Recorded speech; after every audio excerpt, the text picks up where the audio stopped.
Passei sem dúvidas Enem PPL 2020.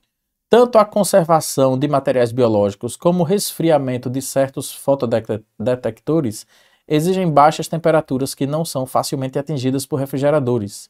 Uma prática comum para atingi-las é o uso de nitrogênio líquido, obtido pela expansão adiabática, expansão adiabática do gás contido em um recipiente acoplado a um êmbolo, que resulta no resfriamento em temperaturas que chegam até seu ponto de liquefação, em menos 196 graus Celsius.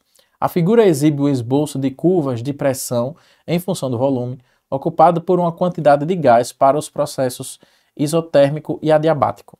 As diferenças entre esses processos podem ser identificadas com base na primeira lei da termodinâmica, que associa a variação de energia interna à diferença entre o calor trocado com o meio externo e a realização de trabalho no processo. Ok? Temos o gráfico aí, né? A isoterma e a adiabática. E aí ele diz, a expansão adiabática viabiliza o resfriamento do N2, por quê? Porque que expandindo adiabaticamente o gás, ele resfria, viabiliza o resfriamento do gás, né? É isso que ele quer saber, né? Vamos analisar lá o gráfico?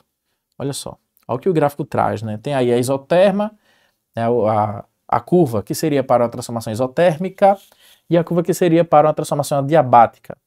Bom, mas ele quer resfriar, né? Ele quer resfriar. Por isso que ele diz que para resfriar o gás, ele submete o gás a um processo isotérmico. E usando a primeira lei da termodinâmica, como ele cita no texto base, ó, primeira lei da termodinâmica,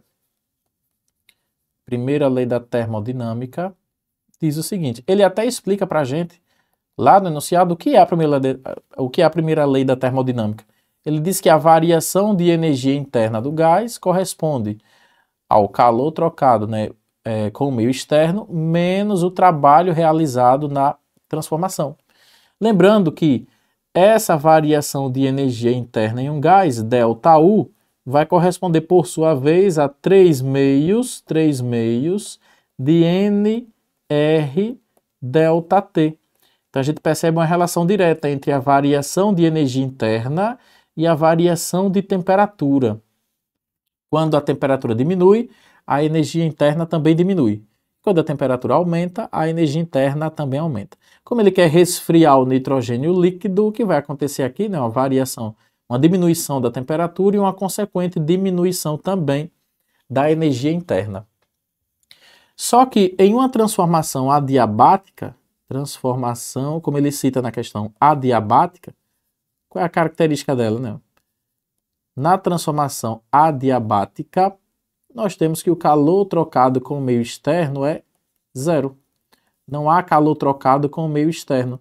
Por isso que, algumas vezes, essa transformação adiabática ocorre de forma rápida, né? Mas isso não é regra. Algumas vezes, né? Pronto, tranquilo. Se o calor trocado é zero, e eu aplicar essa informação lá na primeira lei da termodinâmica, eu vou ter que a variação de energia interna corresponde a menos trabalho. A variação de energia interna corresponde ao trabalho realizado, mas com sinal oposto, né? Então, se eu tenho uma diminuição da variação de energia interna, esse valor de variação de energia interna vai ser negativo. Se o valor da energia interna vai ser negativo, o valor do trabalho vai ser positivo.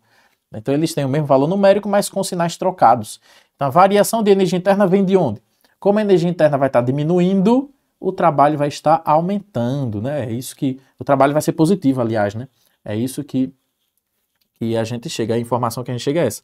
E aí, qual é a alternativa que diz isso? Vamos voltar lá nas opções. Letra A. A entrada de calor que ocorre na expansão por causa do trabalho contribui para a diminuição da temperatura. Entrada de calor, mas não é adiabática a transformação? É?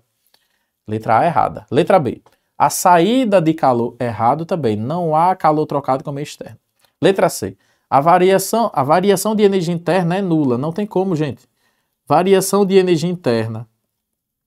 Não é 3 meios de NR∆T. NR∆T. Se eu quero diminuir a temperatura, com certeza eu também vou diminuir a energia interna. Então, letra C é errada. Letra D. A variação de energia interna é nula. Errada de novo. Letra E. O trabalho é associado diretamente à variação de energia interna e não à troca de calor entre o gás e o ambiente. Pronto, é justamente isso. O trabalho é associado diretamente à variação de energia interna, só muda o sinal deles, né? E como a transformação é adiabática, o calor trocado com o meio externo é zero. Resposta a esse item, gabarito letra E. Valeu, galera, até a próxima!